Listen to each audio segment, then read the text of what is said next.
Good morning, good morning. This is Jacqueline Richardson, Deja, Jackie, Miss JJ Diamond, whatever y'all call me. Well, it's Monday morning. We got a gloomy day here in Charlotte, North Carolina. It's raining, clouds, but we're alive, so we're thankful. Today, we wanted to talk about molestation in the home.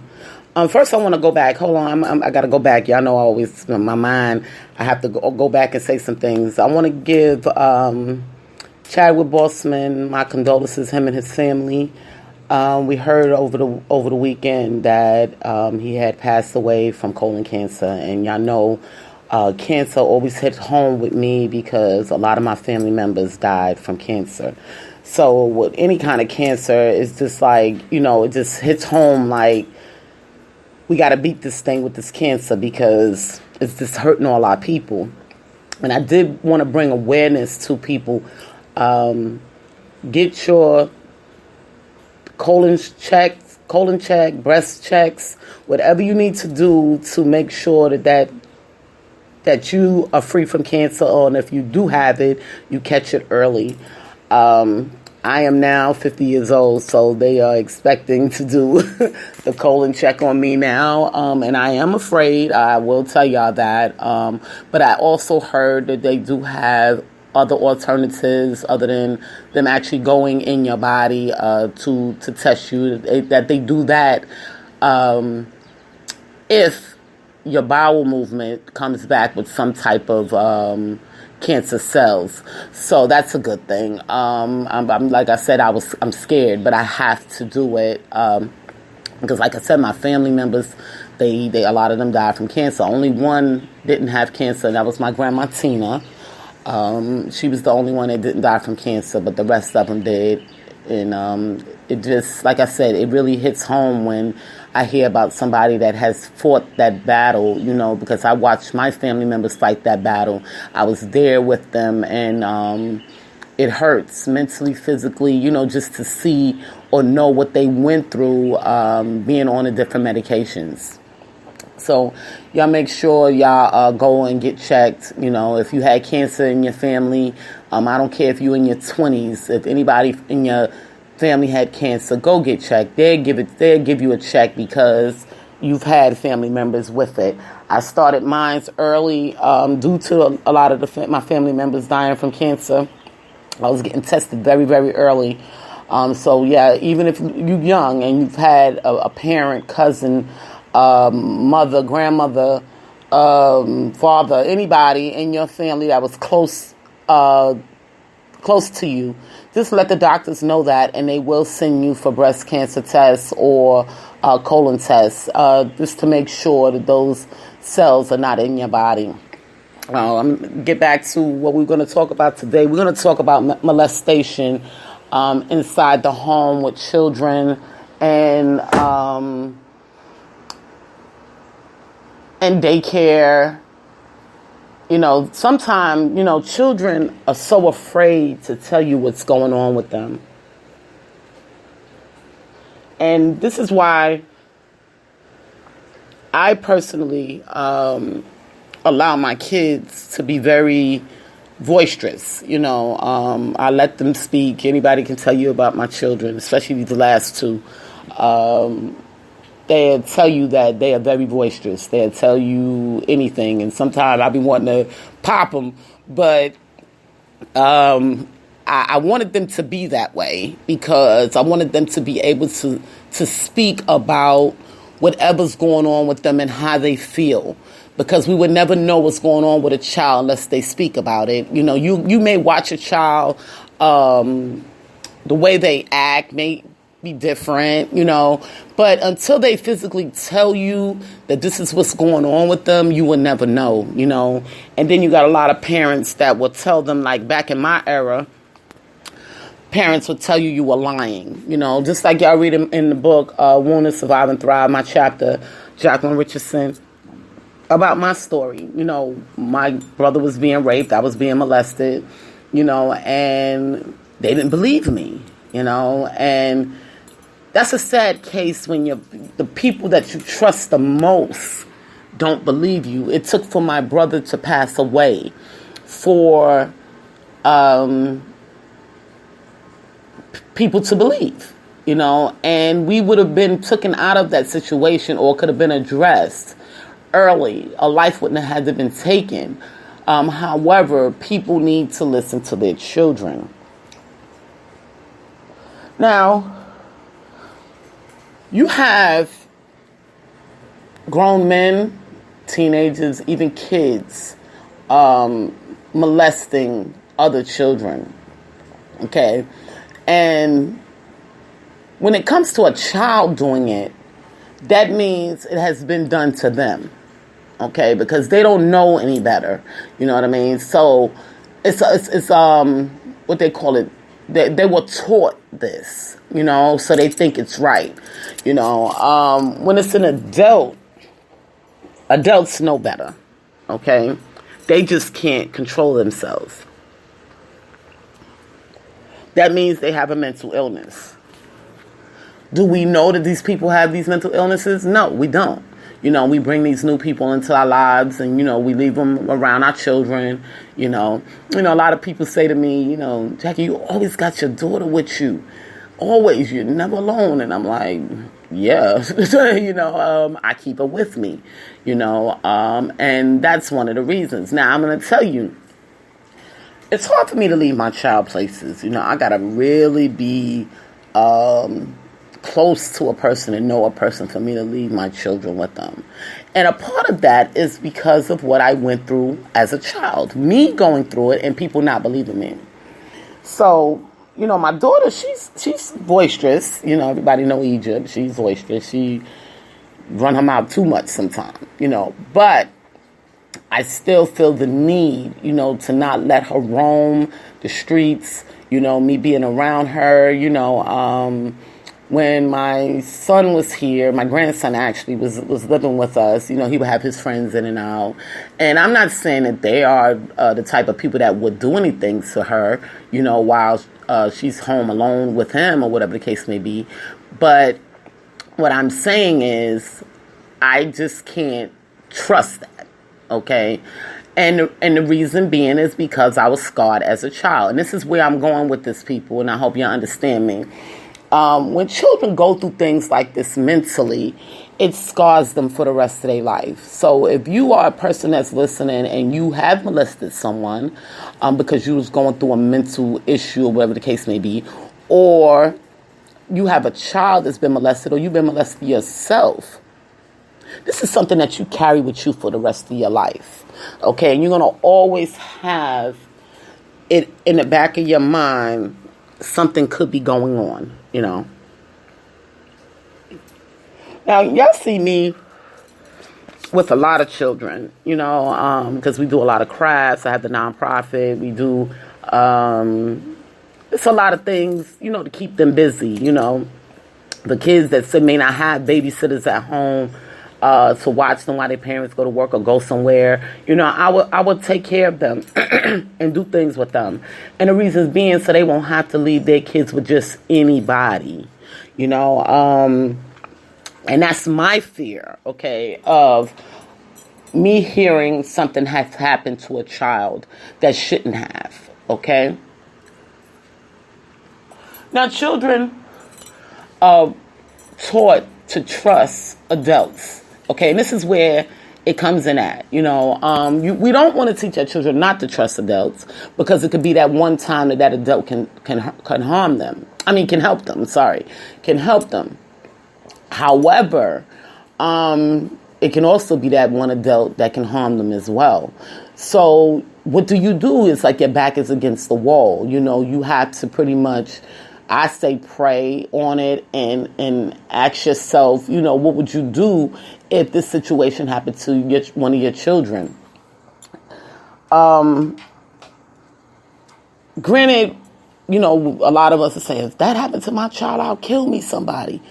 But your body mentally take over emotions based on thinking about it. But when it is physically happening and you're seeing your child go through this, your body and mind goes through something else. Okay, you want to kill and hurt, because that's the way you feel inside, but you don't. You start blaming yourself as a parent, But to avoid that, what do we do? What do we do? It even happens in hospitals. It happens in hospitals. It happens in nursing homes where CNAs, male and female, has molested some of the elderly. So, even there, it happens. They prey on people that is unable to pretty much care for themselves or speak up for themselves. And this is what we have to watch for, people. We have to use our eyes and watch for these type of people, okay? Because they have mental issues. And it's something that we just can't address, because we can try to kill them, we can try to fight them, we can try to do everything, and then months later, they are prey on someone else, okay? And this is why when a lot of pedophiles go to jail, they're beat up and raped and molested themselves, because they're saying, this is what you've done to these people that couldn't help themselves, that didn't agree for you to be touching on their private parts. So this is what we're going to do to you. Then we also have to watch out for the children that do, or people that do lie and say that they've been molested or raped by a person, because we have a lot of those as well, okay, just to get attention, okay? You have to know your child. And if your child tells you that they've been touched, immediately take them to the doctor. The doctor have ways of telling whether or not your child has been touched inappropriately based on the way the child responds when the doctor touches them. Okay, they've been trained for that. So if your child has told you, so-and-so has touched me here, take them to the doctor. Just so you can get that extra proof and deal with your situation. This is really nothing to play with when we're talking about molestation and rape, because some children are virgins, which when we say virgins, we mean untouched. Okay, so that takes away it takes it away from them, and who wants their virginity taken away from a person that they don't know, 1, 2, that they're not comfortable with, and 3, they're forced, okay? So this is why we have to protect these kids, and listen to them, Sometimes it's been janitors in schools, it's people everywhere, and we just have to pay attention to our children, and listen to them. That's the key, listening to them. You can listen to even babies. They may not be able to speak the words that we want them to speak, but their actions show a lot. Okay, and I've learned that with having several babies in my life, including my own, and caring for babies, and I tell people all the time, they say, well, how do you get the baby to be quiet, and how do you do all of these things? You have to meet the needs of the child. And by meeting the needs of the child means to watch his actions, to know what's wrong with this child. Whether you have to go through the whole pattern of giving this child everything, every single day until this child gets the way you work. Because you got to remember, when you have a new baby, the baby is trying to learn you just as well as you're trying to learn the baby. So you don't wake up as a brand new mother and know what to do. It doesn't work that way, okay? Because every child is different. Every time you have a new baby, that baby is going to be different from the last baby. So you have to watch the child's actions, know your child. You're supposed to know the people that you live with, period. You got to watch their actions. And it's not that you're doing it purposely, it just has to be done, and I'm wrong. It is purposely. You have to pay attention to everyone's actions because people change. And it could be something mental or physical going on with them. And they might need to see medical attention. So, with that being said, going back to the babies, a lot of people molest babies because babies can't talk. Okay? And that's my biggest fear, I take a strong love for babies, because they can't talk. And just like with animals, they can't talk to you, so you really don't know what's wrong with them. You got to figure it out, and that's the same way with babies. And what we do is we listen to them. We listen to their actions, the way they cry, the way they scream, and sometimes their screams be a pattern scream. And when I say pattern, meaning when they're used to dealing with other people, I'm going to use this for instance. Like my grandson, and I miss him so much, he would scream at his mother and dad, if they didn't do what he wanted them to do, However, with me, he wouldn't do that because I would jump to attention when he gives me a certain body movement. Okay, so I knew what he wanted, and being that they are young, they didn't understand like how I was able to do that. And it comes with age as well. But it also comes with dedicating yourself to paying attention to your child, okay, or any child that you are caring for. Okay, and it's not going to happen overnight, people. Don't think that you're going to wake up and know how to deal with each and every child. And I think I said that before. It takes time to learn a child. Now, he would scream until he get his bottle, because that's what he was used to. But they didn't know what was wrong with him. They changed his diaper first. But it was a certain type of scream when he wanted milk. Okay, and I figured that out. And if his butt needed changed, that was another type of scream. So you got to listen for the different type of screams or whining or whatever the case may be. So it got to the point where he would scream for milk, and I would take him out the crib and let him walk with me to the refrigerator. And he'd still be crying, And I tell him, I said, listen, I said, you see I'm at the refrigerator getting your milk, so why are you still crying? Isn't this what you want? And he'll look up at me. And he'll stop crying. And I give him his bottle, and he good. He walk away. He gone. And stuff like that takes time. But it's the same way when a child has been molested or been touched. If you deal with your child on an everyday basis, okay, even if they can't talk, if you're used to wiping them a certain way and they may flinch, or you give them a bath and they just not acting right, it's just a different reaction, to check their body, okay? Especially if you left your child with somebody else at daycare, they was at school, wherever.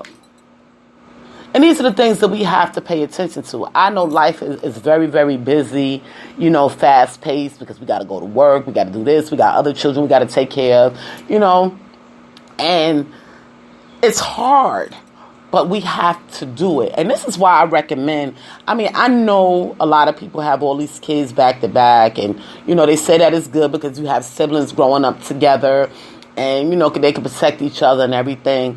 But does it give the parent time to pay attention to each and every child equally? It's a very hard job, people. And that's why I big up the parents that are full-time mothers and have 3, 4, and 5 kids that they have to look after at one time, that can't care for themselves or can't talk. It's really, really hard. Because you got to remember each child's actions and the way they act. This is just what you have to do as a parent. Me, I was one that had all my kids far apart. 10 years apart, 12 years apart. I had my first child at 16, second child at 27. No, I'm sorry, 27. Or was it 26? 26, I'm sorry. 26. And then my last child I had at 38. Okay? And in between, I had other people's children, dealing with them. But these are just the things that we have to be cautious. We have to be cautious because there are definitely predators out here, and we don't know who those predators are. It can be the child's father, that's a predator, and we don't even know it. It can be a man that just came into your life. You thought this man was the best man ever, and he can be a predator. I've seen this post on Facebook where the man was engaged to the woman and living with her. They was about to get married, and he molested the daughter, and she was going to work. And that's the same thing that happened with me and my brother. My mother was going to work, and we were being molested by this man, and my brother was being raped by this man. So yeah, you have to pay attention. And in today's time, we're getting more and more people that have mental illnesses, okay, that's unable to control themselves. They see things and then they play it out in their mind and their lives. Okay, that's why I think that Facebook is a very, very bad social media platform, because they show all these negative things to show us what's going on in the world. However, there's also people that's out there that's looking for things, and they play it over and over in their minds, and then they actually play it out. Okay, so to me, it's a bad thing, and I feel like Facebook should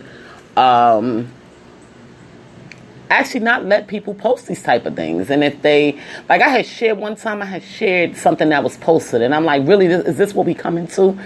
People having sexual intercourse in the streets. Okay, animals have sexual intercourse in the streets, and we watch it. And I guess somebody figured they could put up, human beings having sexual intercourse in the streets. Now, kids under 13 shouldn't be on Facebook. I think it's 13, or is it 18? I'm not sure. But kids lie. They will lie at their birth dates and still get on there and be seeing all these type of things. Okay, so how do we get our kids to stop seeing these type of things? Facebook just shouldn't allow it. When it's put up there, it's took it right down. And they're a very, very big organization, out in California. They have a very, very big building. So I know that they should have about 10 people, or more, just in a section watching these posts that come up that has negative content. It's been negative content on there where people have killed themselves, even though this is real life situations. But you don't want people with mental issues to see this stuff, because they can play it out in their mind and play it out in real life. Okay? So it's got to be a way to stop this type of thing. You see people being raped on Facebook. You see all kind of things, being played out on Facebook, on live. That's the big thing now, the live.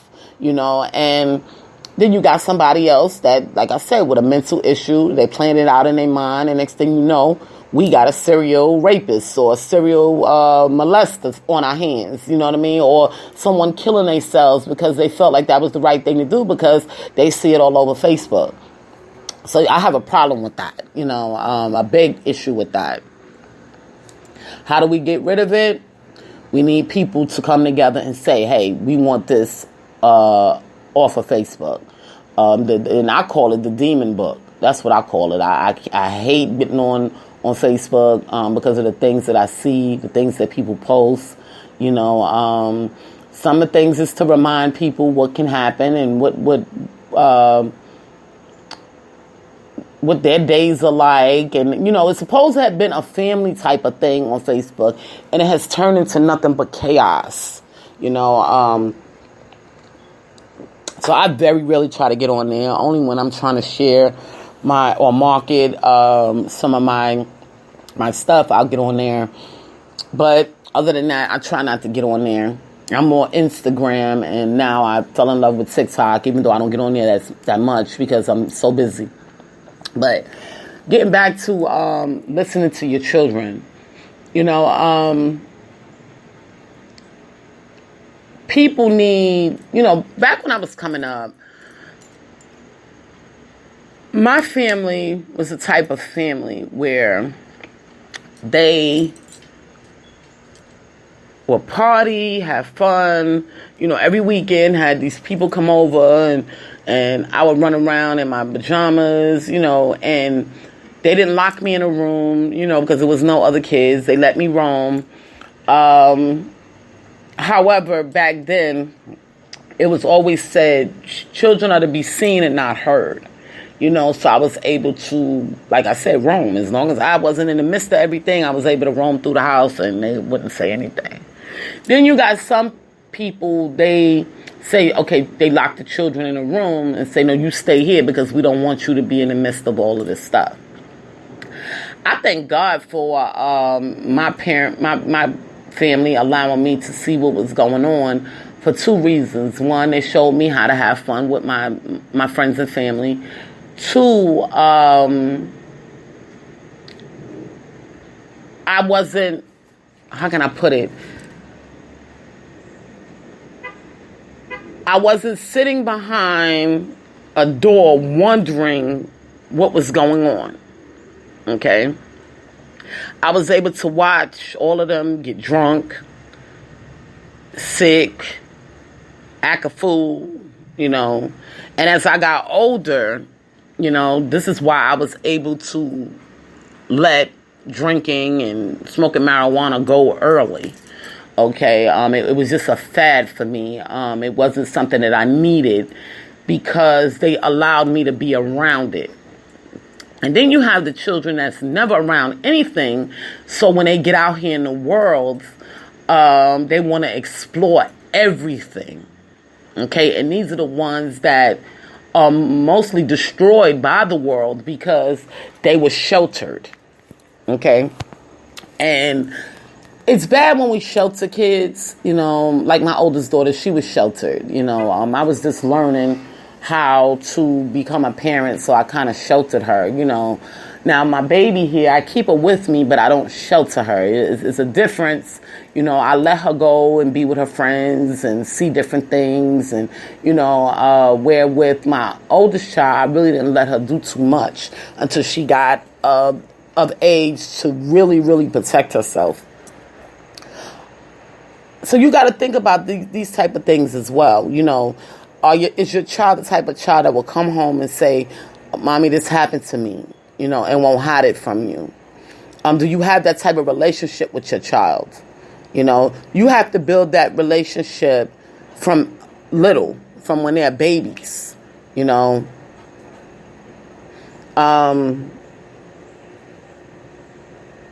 I'm gonna use my grandson for instance. He tells me everything. He's 18 now, but he tells me everything. And some of the things I don't even want to hear. Okay? But he tells me everything. And I just be looking at him like, would you just shut up? You talk too much.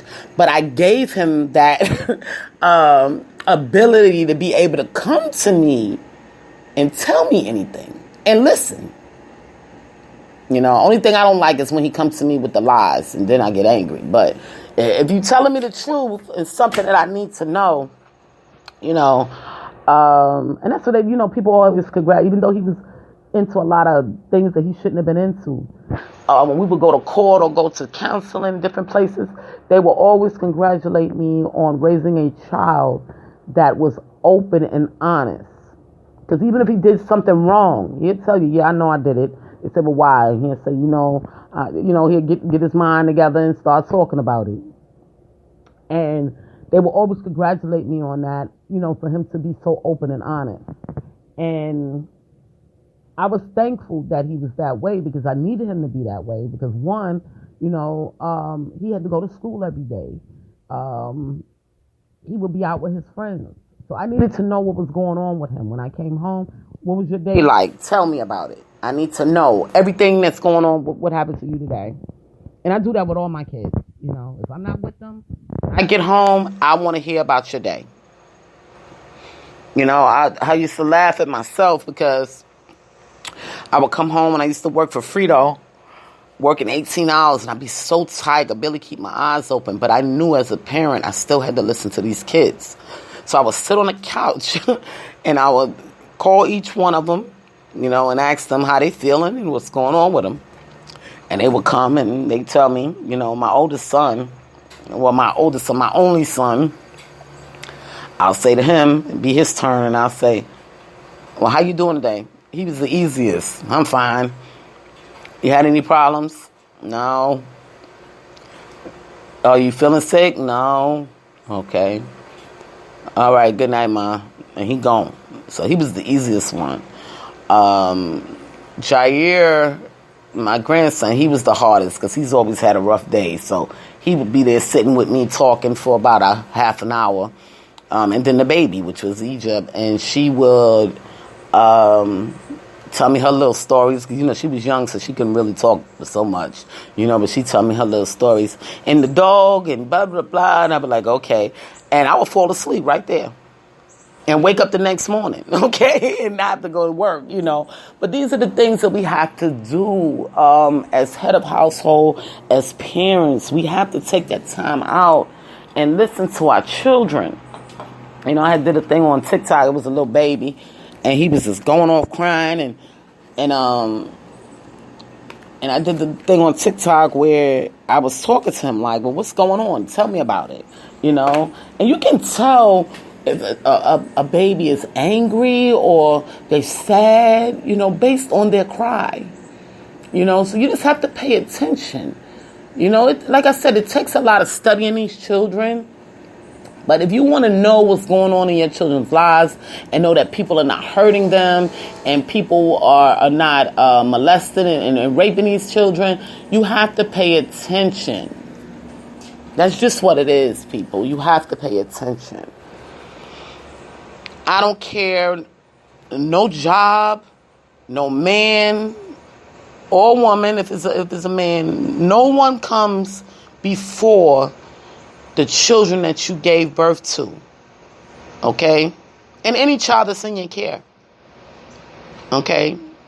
You must listen to what's going on with them. No matter what you're going through. I don't care what you're going through, okay? You must listen. By you listening to them may help you with your problem. Mentally and physically.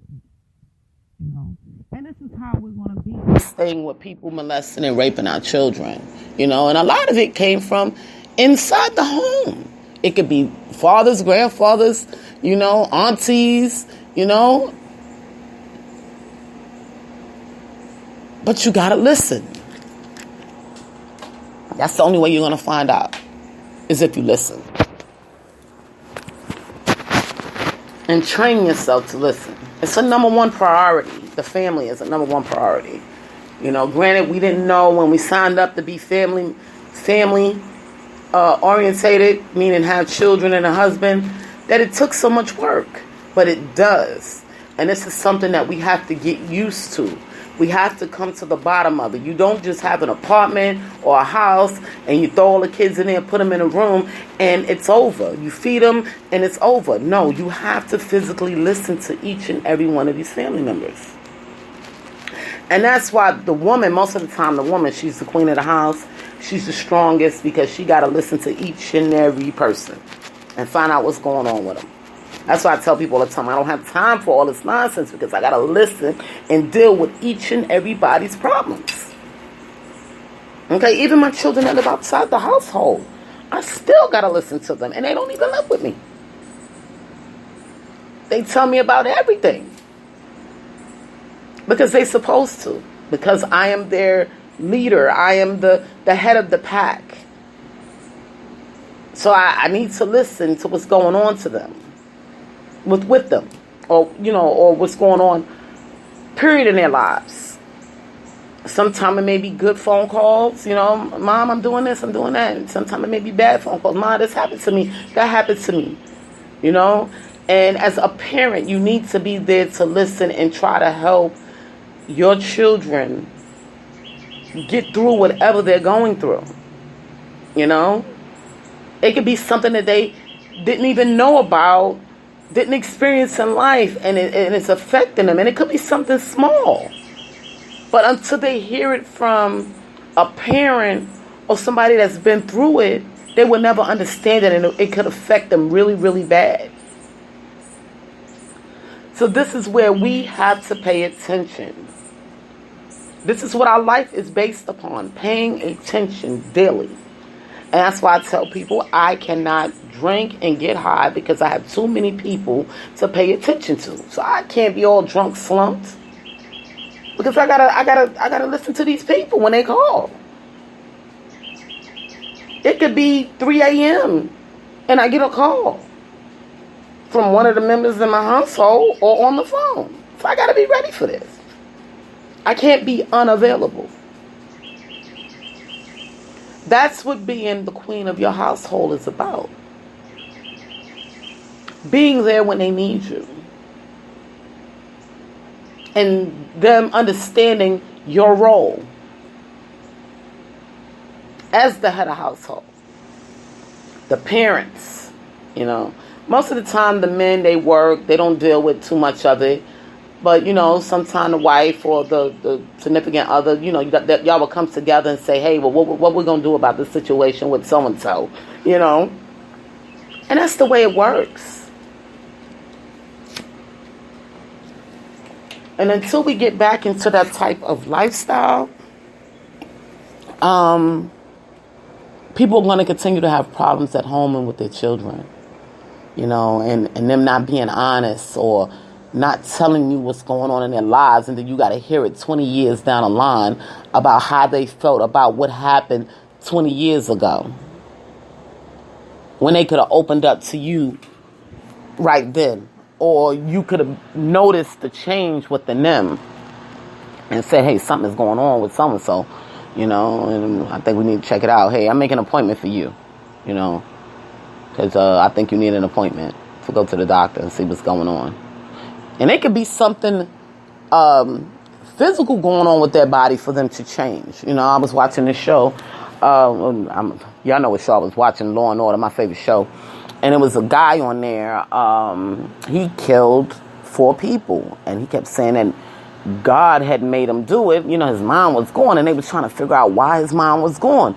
And his mind was gone because he had contracted syphilis 20 years ago, and this stuff lived in his body, something that was so easy to treat, but it ate up his brain cells, and his wife couldn't understand why he was changing. She didn't even trust him around her children. That's how bad it was. But if you notice a change in your family members, you need to get them some help. Because you don't know what's going on in their bodies. It could be a physical medical issue. Not even a mental, well, it turns into a mental medical issue. But it can be a physical medical issue that turned into a mental medical issue. So these are the things that we need to look for in our people, in our families, when we close our doors. Because you never know what's going on behind each door. You may have 1,000 doors. And unless you physically live in that household, you would never know what's going on behind them doors.